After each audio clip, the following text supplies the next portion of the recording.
ಶ್ರೀರಸ್ತು ಶುಭಮಸ್ತು ಶ್ರೀರಸ್ತು ಶುಭಮಸ್ತು.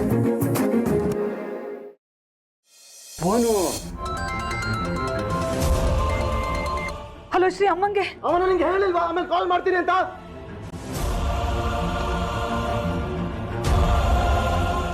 ದಿನಗೂಲಿ ಮಾಡ್ಬೇಕಂದ್ರೆ ಜೀವನ ಮಾಡ್ತೀವಿ, ಆದ್ರೆ ನಿಮ್ ಕಂಪ್ನಿಯಲ್ಲಿ ಕೆಲಸ ಮಾಡಲ್ಲ. ಬಾ ಶ್ರೀ, ಹೋಗೋಣ. ಹಲೋ ಶ್ರೀ, ಸತ್ಯವಾಗ್ಲೂ ನಾ ಬೇಕು ಅಂತ ಹೀಗೆಲ್ಲ. ಸಾರಿ, ನಾನು ಅವಾಗ ನಿಮಗೆ ಕಾಲ್ ಮಾಡಿ ತುಂಬ ರೇಗ್ಬಿಟ್ಟೆ. ನನಗೆ ಕ್ಷಮಿಸ್ಬಿಡಿ. I am sorry. ಏನು ಗೊತ್ತೇನೋ ಅದು? ನಾನು ಬಿದ್ದಿದ್ದೀನಿ, ಆಮೇಲೆ ಮಾಡ್ತೀನಿ. ಬಾಯ್. ಜಾನ್ವಿ ಶ್ರೀಪಾಲ್ಗೆ ಆಸರೆ ಆಗಿರೋ ರವಿನ ಡೋಂಟ್ ವರಿ, ಆ ರವಿಗೆ ನಾನು ಸರಿಯಾಗಿ ಬಂದೋಬಸ್ತ್ ಮಾಡ್ತೀನಿ. ಮತ್ತೆ ಬೆಳಿಗ್ಗೆ ತಿಳಿಸೋದಲ್ವ ನನಗೆ? ನಿಂಗೆ ಫೋನ್ ಮಾಡಿದ್ನಲ್ಲ 2-3 ಸಲ. ನೀನು ನನ್ನ ಮಾತು ಕೇಳಿಸ್ಕೊಳ್ಳದೆ ಆಮೇಲೆ ಮಾಡ್ತೀನಿ ಅಂತ ಇಟ್ಟೆ. ಆಮೇಲೆ ಮಾಡಿದ್ಯಾ ನೀನು? ನಾನು ಮಾಡಿದ್ರೇನಂತೆ? ಅಜ್ಜಿನ ಹಾಸ್ಪಿಟಲ್ ಹತ್ರ ಕರ್ಕೊಂಡು ಹೋಗ್ಬೋದಾಗಿತ್ತಲ್ಲ. ದುಡ್ಡು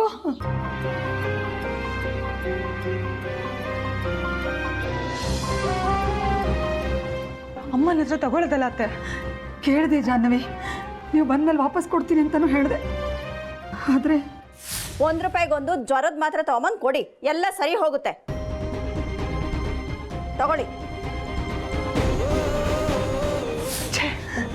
ಅವ್ರು ಹೇಳ್ದಾಗೆ ₹1 ಮಾತ್ರ ತಂದು ಕೊಟ್ಟೆ, ಆದರೆ ಜ್ವರನೇ ಹಿಡ್ದಿಲ್ಲ. ಅಜ್ಜಿನ ಇಮ್ಮಿಡಿಯೇಟ್ ಆಗಿ ಹಾಸ್ಪಿಟ್ಲಿಗೆ ಕರ್ಕೊಂಡು ಹೋಗ್ಬೇಕು.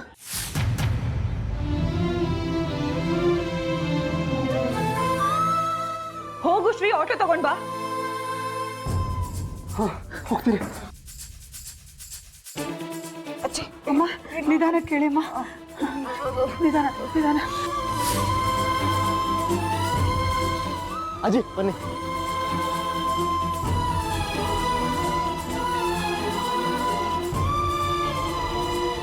ನಿಧಾನ ಅಜ್ಜಿ, ನಿಧಾನ. ಅಮ್ಮ, ನಾನು ನೋಡ್ಕೋತೀನಿ, ನಿಮ್ಮ ಮನೆಯಲ್ಲೇ ಇರೋ. ಹಾಂ ಸರ್, ಹೋಗಿ ನಡೀರಿ ಬೇಗ.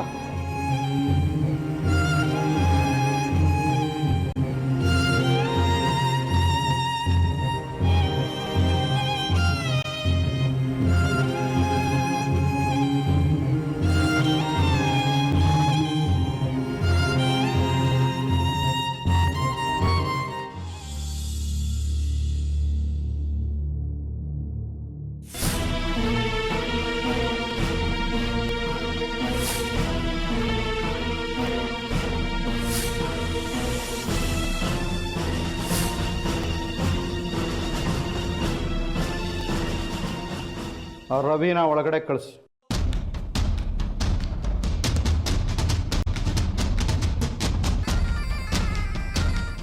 ಒಳಗೆ ಬರ್ಬೋದಾ?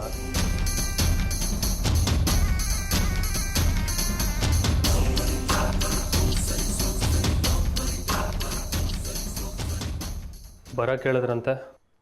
ಹೇಳಿದ್ರಂತೆ ಸರ್ ಅಂತ ಹಬ್ಬಗಳು. ಬರಕ್ಕೆ ಹೇಳಿದ್ರಂತೆ ಸರ್. ಎಲ್ಲಿಗೆ ಹೋಗಿದ್ದೆ? ಗುಪ್ತಾ ಕಂಪ್ನಿಗೆ ಸರ್. ಯಾಕೆ? ನೀವೇ ಹೇಳಿ ಕಳ್ಸಿದ್ರಲ್ಲ ಗುಪ್ತಾ ಅವ್ರಿಗೆ ಫೈಲ್ ಕೊಟ್ಬಿಟ್ಟು ಬಾ ಅಂತ. ನಾವು ಕಳಿಸಿದ್ದೆ ಯಾವಾಗ? 11:15. ಈಗ ಎಷ್ಟು ಟೈಮು? 2:15. ಇಲ್ಲಿಂದ ಅವ್ರ ಕಂಪ್ನಿಗೆ ಹೋಗಿದ್ದು ಬರೋಕ್ಕೆ ಎಷ್ಟೊತ್ತು ಬೇಕಾಗುತ್ತೆ? 20 ನಿಮಿಷ ದಾರಿ. ಮತ್ತೆ 3 ಅವರ್ ಯಾಕೋ? ಅಯ್ಯ, ಅವ್ರು ಇರಲಿಲ್ಲ ರೀ.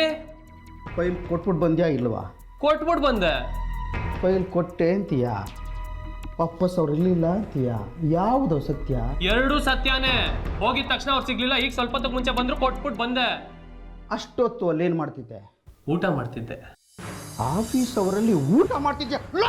ದಯವಿಟ್ಟು ಕೆಟ್ಟ ಮಾತೆಲ್ಲ ಆಡಬೇಡಿ. ನಾನು ಹೋಗಿದ್ದು ಆಫೀಸ್ ಕೆಲಸದ ಮೇಲೆ. ಇಳಿಸೋ ಕೈ.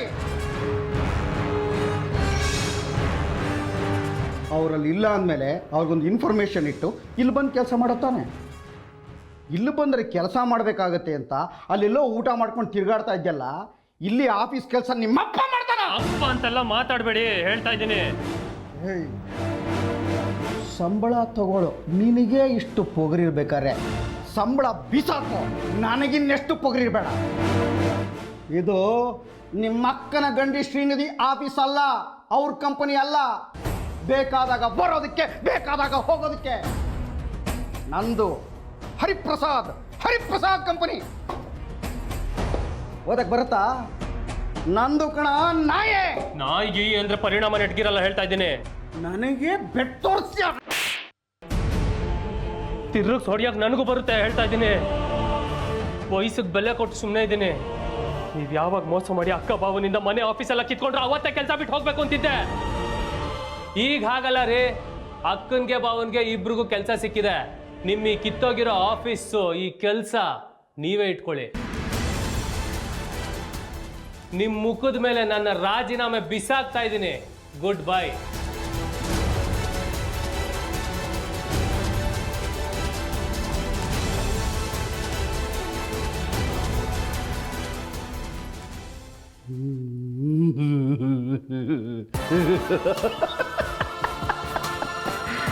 ಮದನ, ಆಪರೇಷನ್ ರವಿ ಸಕ್ಸಸ್.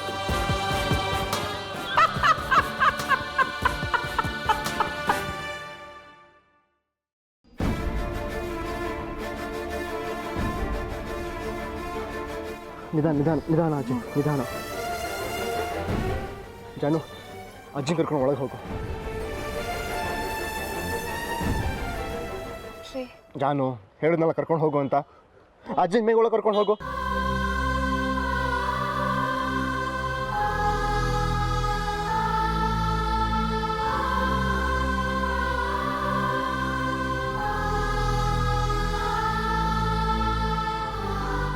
ಮಿನಿಮಮ್ ಆಗಿದೆ, ರೌಂಡ್ ಫಿಗರ್ 30 ಕೊಟ್ಬಿಡಿ.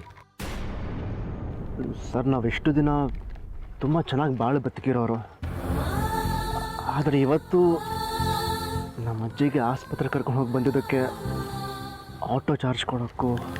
ಈಗೇನು ಆಟೋ ಕೊಡೋಕೆ ದುಡ್ಡಿಲ್ವಾ? ಇಲ್ಲ ಸರ್, ಆದರೆ ಹಣದ ಬದಲು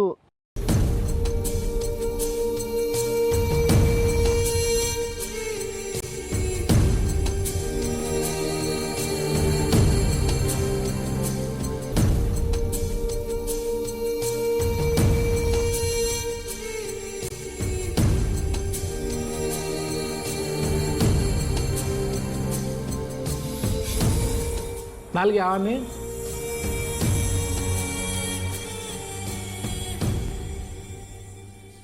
ಏನಿದು?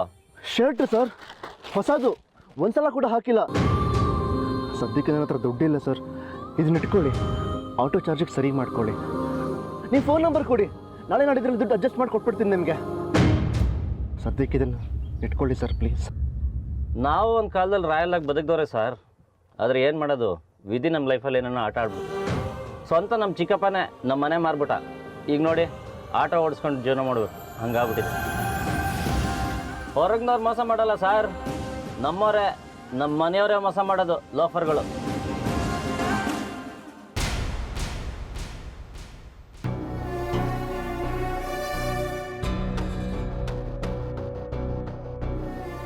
ನಿಮ್ಮ ತಂದೆ ಹೇಗಿದ್ದಾರಮ್ಮ? ಪರವಾಗಿಲ್ಲ, ಓಡಾಡ್ಕೊಂಡಿದ್ದಾರೆ.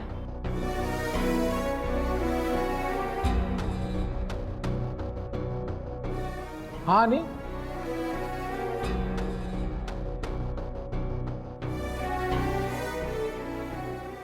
ವಯಸ್ಸಾಗಿರೋ ಅಜ್ಜಿ ಸೇವೆ ಮಾಡ್ತಾ ಇದ್ದೀರಾ, ನಮ್ಮದು ಒಂದು ಸಣ್ಣ ಅಲ್ಲಿಲ್ ಸೇವೆ ಅಂತ ಅನ್ಕೊಂಬಿಡಿ.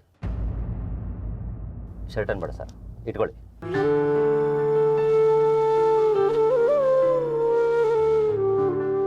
ನಾನು ಕಾರಲ್ಲಿ ಓಡಾಡಬೇಕಾದ್ರೆ ಈ ಆಟೋಗಳ ಹಿಂದೆ ಬರೆದಿರೋದನ್ನು ಓದ್ತಿದ್ದೆ. ಬಾಣಂತಿಯರಿಗೆ ಉಚಿತ ಸೇವೆ, ಅಂಗವಿಕಲರಿಗೆ ಉಚಿತ ಸೇವೆ, ವಯಸ್ಸಾದವ್ರಿಗೆ ಉಚಿತ ಸೇವೆ ಅಂತ. ಆದರೆ ಈ ಆಟೋದವರು ಬರೆದಿರೋ ಪ್ರಕಾರ ನಡ್ಕೋತಾರ ಅನ್ಕೋತಿದ್ದೆ. ಆದರೆ ಇವತ್ತು thank you sir, thank you so much. ನಿಮ್ಮ ಆಟೋದವ್ರ ಮಾನವೀಯತೆಗೆ ಹ್ಯಾಟ್ಸ್ ಆಫ್ ಸರ್. ಯೋಚನೆ ಮಾಡಬೇಡಿ ಸರ್, ನಿಮಗೂ ಒಳ್ಳೆ ದಿನ ಬಂದೇ ಬರುತ್ತೆ. Good luck.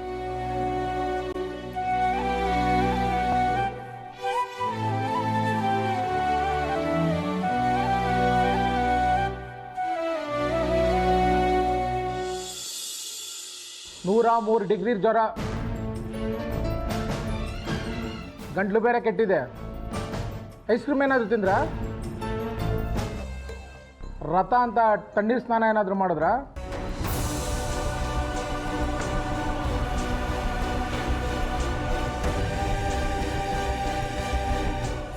ಬಿಸಿನೀರನ್ನ ನಾನು ಕಿತ್ಕೊಂಡೆ ಅಂತ ಜಾಹ್ನವಿ ಹತ್ರ ನೀವೇನಾದರೂ ಚಾಡಿ ಹೇಳಿದ್ರೆ ನಾನು ವಿಷ ತಗೊಂಡು ಸತ್ತೋಗ್ಬಿಡ್ತೀನಿ. ಸ್ನಾನ ತಣ್ಣೀರಲ್ಲೇ ಮಾಡಬೇಕು.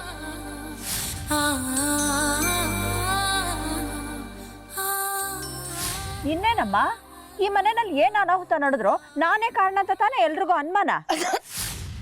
ಅಜ್ಜಿ, ತಣ್ಣೀರಲ್ಲಿ ಸ್ನಾನ ಮಾಡಿದ್ರ? ಯಾಕೆ ಮಾಡಕ್ ಹೋದ್ರಿ ಅಜ್ಜಿ? ನಾನು ನಿಮಗೆ ದಿನ ಬಿಸಿನೀರು ಕಾಯಿಸ್ಕೊಡ್ತೀನಲ್ವಾ? ಅಮ್ಮ ಏನಾದರೂ ಬಿಸಿನೀರಲ್ಲಿ ಸ್ನಾನ ಮಾಡಬೇಡಿ ಅಂತ ಹೇಳಿದ್ರಾ? ಇಲ್ಲ ಮತ್ತ್ಯಾಕೆ ಮಾಡಕ್ ಹೋದ್ರಿ? ಅದು ಬಿಸಿನೀರು ಕಮ್ಮಿ ಇತ್ತು, ಸ್ವಲ್ಪ ತಣ್ಣೀರು ಮಿಕ್ಸ್ ಮಾಡಿದೆ, ಅದು ತಣ್ಣಗೆ ಆಗೋಯ್ತು. ವಯಸ್ಸಾದವರು ಅವ್ರವ್ರದ್ದೇ ಲಾಜಿಕ್ಕು. ಒಂದು ಇಂಜೆಕ್ಷನ್ ಕೊಟ್ಟು ಮಾತ್ರೆ ಕೊಡ್ತೀನಿ, ನಾಳೆ ಒಳಗಡೆ ಸರಿ ಹೋಗ್ತಾರೆ. ಏನು ಇಂಜೆಕ್ಷನ್ ಕೊಡ್ಬೋದಾ?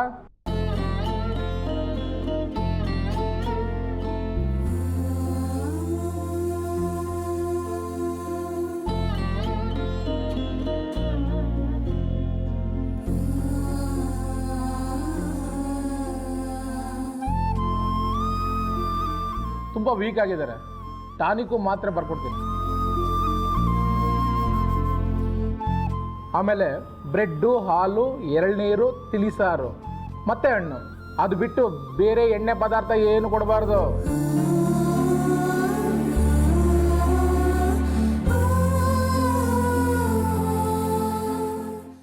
ತೋಳ್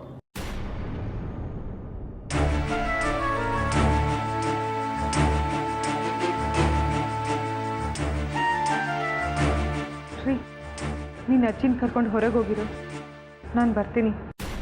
ಅಲ್ಲ ಜಾನು, ಹೊರಗಿರು.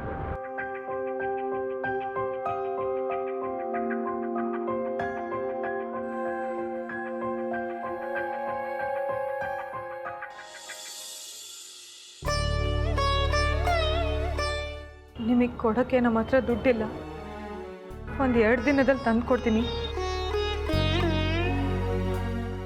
ಅಲ್ಲಮ್ಮ, ನಿಮ್ಮ ಯಜಮಾನ್ರು ದೊಡ್ಡ ಕಂಪ್ನಿ MD ಅಂತ ನಿಮ್ಮ ತಂದೆಯವ್ರು ಹೇಳ್ತಾ ಇದ್ರು. ಮುಂಚೆ ಆಗಿದ್ರು, ಆದರೆ ಈಗ ಸ್ವಲ್ಪ ಪ್ರಾಬ್ಲಮ್ ಆಗಿದೆ. ಈಗ ಆ ಕಂಪ್ನಿ ನಮ್ಮ ಹತ್ರ ಇಲ್ಲ. ಇಟ್ಸ್ ಓಕೆ, ನಿಧಾನವಾಗಿ ತಂದ್ಕೊಡಿ. Thank you doctor.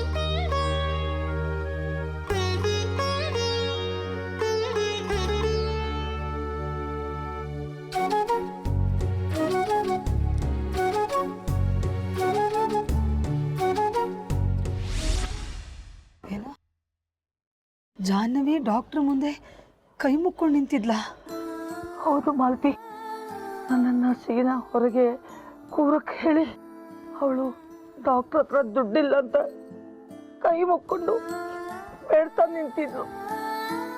ಅವಳು ಯಾವ ಜನ್ಮದಲ್ಲಿ ನಮಗೆ ತಾಯಿ ಆಗಿದ್ಲು, ಈ ಜನ್ಮದಲ್ಲಿ ಸೊಸೆ ಆಗಿ ಬಂದಿದ್ದಾಳೆ. ಇಬ್ಬರಿಗೂ ಕೆಲಸ ಸಿಕ್ಕಿದೆ, ಡಾಕ್ಟ್ರ್ ಹತ್ರ ಹೋಗಿ ಫೀಸ್ ಕೇಳುವಂಥ ಅನಿವಾರ್ಯತೆ ಏನಿತ್ತಂತೆ? ಈಗ ತಾನೇ ಇಬ್ರು ಹೊಸ ಕೆಲಸಕ್ಕೆ ಹೋಗಕ್ಕೆ ಶುರು ಮಾಡಿದ್ದಾರೆ. ಸಂಬಳ ಸಿಗೋದಕ್ಕೆ 1 ತಿಂಗಳಾದ್ರೂ ಬೇಕಲ್ವಾ? ಅಡ್ವಾನ್ಸ್ ಆದರೂ ಕೇಳ್ಬೋದಾಗಿತ್ತಲ್ವಾ ಅತ್ತೆ? ಲಲಿತಾ, ಆ ಕಂಪ್ನಿಲಿ ಏನು ವ್ಯವಸ್ಥೆ ಇದೆಯೋ ಏನೋ, ಹಾಗೇನಾದ್ರು ಅಡ್ವಾನ್ಸ್ ಕೊಡೋ ಸ್ಥಿತಿಯಲ್ಲಿದ್ದಿದ್ರೆ ಶ್ರೀ ಕೇಳಿ ತಂದಿರೋನು ಕಣೆ. ಹೌದಕ್ಕ, ಆದರೆ 1 ತಿಂಗಳಿಗೆ ಸುನಂದಮ್ಮನ ಹೇಗಕ್ಕ ನಿಭಾಯಿಸೋದು? ತುಂಬ ಕಷ್ಟದ ಕೆಲಸ ಕಣೆ ಲಲಿತಾ. ಅಮ್ಮಂಗೆ ಹುಷಾರಿಲ್ಲ, ಡಾಕ್ಟ್ರ್ ಹತ್ರ ಕರ್ಕೊಂಡು ಹೋಗಬೇಕು, ಸ್ವಲ್ಪ ದುಡ್ಡು ಕೊಡಿ ಅಂತ ಕೇಳಿದೆ. ಆದರೆ ಅವರು ಬಾಯಿಗೆ ಬಂದಾಗ ಬೈದು 1 ರೂಪಾಯಿ ಕೊಡಕ್ಕೆ ಬಂದರು. ₹1 ಕೊಡಕ್ಕೆ ಬಂದ್ರ? ನಿಮ್ಮ ಮಗ ಸೊಸೆ ಕೆಲಸ ಸಿಕ್ಕಿದೆ ಅಂತ ಸಂಭ್ರಮ ಪಟ್ರಿ, ಅವ್ರ ಹತ್ರನೇ ಹೋಗಿ ಕೇಳಿ ಅಂದರು. ಈಗ ಶ್ರೀ ಜಾಹ್ನವಿ ಹತ್ರ ದುಡ್ಡೇ ಇಲ್ಲ ಅಂತ ಹೇಳಿದ್ರೆ ಅಷ್ಟೇ ಕತೆ. ಹೌದಕ್ಕ, ಚುಚ್ಚಿ ಚುಚ್ಚಿ ಮಾತಾಡ್ತಾರೆ.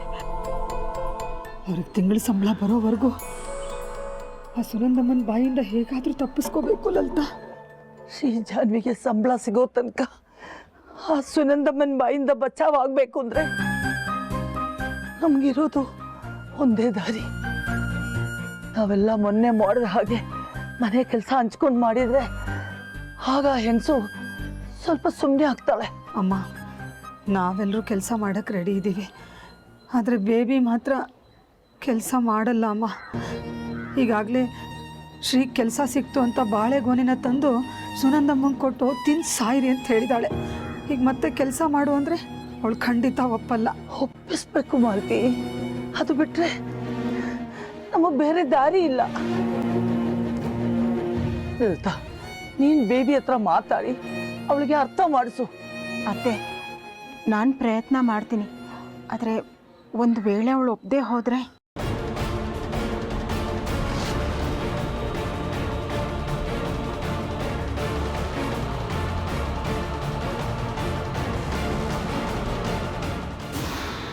ರೀ ಮದನ್ ಅವರೇ, ನಿಮ್ಗಿಂತ ನಾನೇ ಎಷ್ಟೋ ವಾಸಿರಿ. ಏನೇನೋ ಮಾಡಿ ಆ ಮುದುಕಿ ಅನ್ಪೂರ್ಣಮ್ಮ ಹುಷಾರಿಲ್ದಿರೋ ಹಾಗೆ ಮಾಡಿದ್ದೀನಿ. ಆದರೆ ನೀವು ಆ ಶ್ರೀನಿಧಿ ಜಾಹ್ನವಿ ಕೆಲಸ ಕೊಟ್ರಿ, ಟಾರ್ಚರ್ ಕೊಡೋದು ಬಿಟ್ಟು ಕೆಲ್ಸಕ್ಕೆ ಸೇರಿದ ಮೊದಲನೇ ದಿನನೇ ಅವ್ರಿಗೆ ರಜಾ ಕೊಟ್ಟು ಕಳಿಸಿದ್ದೀರಲ್ಲ. ಯಾವ ಸೀಮೆ ಆಫೀಸ್ ರೀ ನಿಮ್ಮದು? ಏನು? ಹೌದಾ? ನಿಮ್ಮ ಆಫೀಸಲ್ಲಿ ಕೆಲಸ ಮಾಡಲ್ಲ ಅಂತ ಹೇಳಿ ಬಂದ್ಬಿಟ್ರಾ? ಪರವಾಗಿಲ್ವೇ, ಇಷ್ಟೊಂದು ವಿಷಯ ನಡೆದಿದ್ಯಾ? ಆದ್ರೆ ಅವ್ರು ಇದನ್ನ ಬಾಯೇ ಬಿಡ್ಲಿಲ್ವಲ್ಲ ಇಲ್ಲಿ. ಅಬ್ಬಾ, ಒಳ್ಳೆ ಕೆಲಸ ಆಯ್ತು. ಈಗ ನನ್ನ ಮನಸ್ಸಿಗೆ ತಂಪಾಯ್ತು ನೋಡಿ.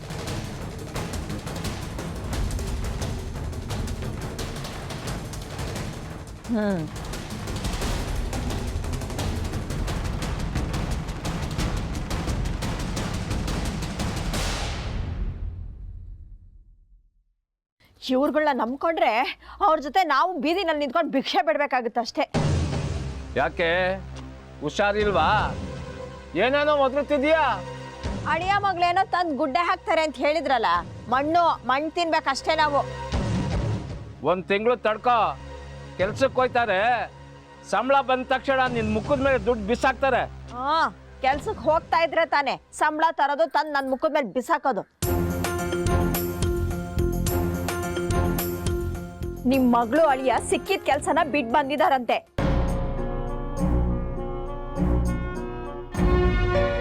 ಯಾರು ಹೇಳಿದ್ರು ನಿನಗೆ?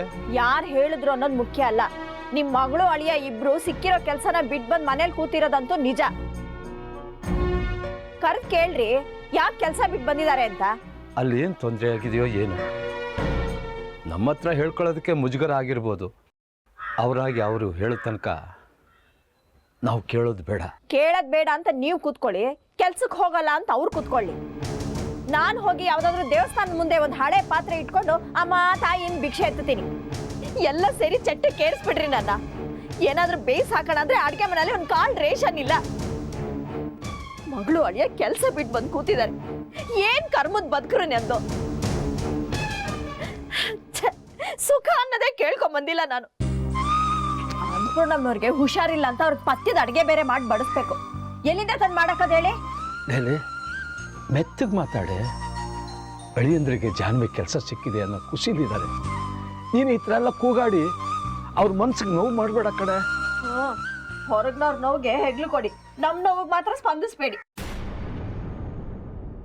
ದಿನಸಿ ಅಂಗಡಿಯವನ ಹತ್ರ ಹೋಗಿ ಸಾಲ ಕೇಳಿದ್ರೆ ಬಾಯಿಗೆ ಬಂದಾಗ ಬೈತಾನೆ. ಮೊದಲು ಹಳೆ ಬಾಕೆ ತೀರಿಸಿ ಆಮೇಲೆ ಹೊಸ ಲೆಕ್ಕ ಅಂತ. ಏನ್ ಮಾಡಿ ಸಾಯೋದು ಹೇಳಿ?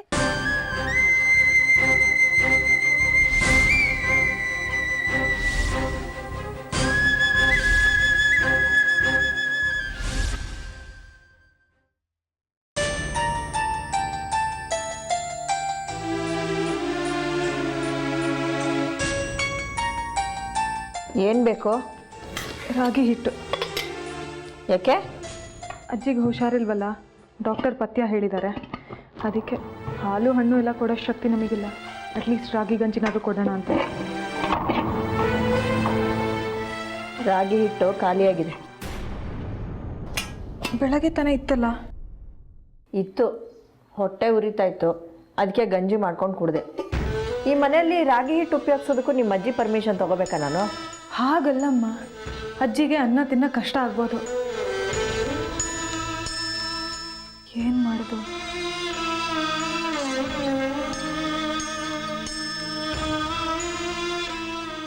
ನಾನೇನು ಅವ್ರ ಹಾಗೆ ಕಲ್ಮನ್ಸೋಳಲ್ಲ. ಕಷ್ಟ ಅಂದ್ರೇನು ಅಂತ ಅವ್ರಿಗಿಂತ ಚೆನ್ನಾಗಿ ನನಗೂ ಅರ್ಥ ಆಗುತ್ತೆ. ಅವ್ರ ಹಾಗೆ ನಾನೇನು ಜಿದ್ದು ಸಾಧಿಸಲ್ಲ. ತಗೋ,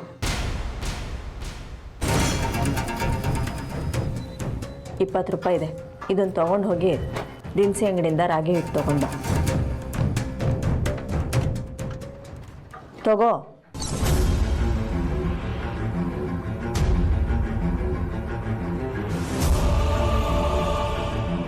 ₹20 ಪ್ಯಾಕೆಟ್ ಕಟ್ಟಿ ತಗೊಳ್ಳಿ ಮೇಡಮ್.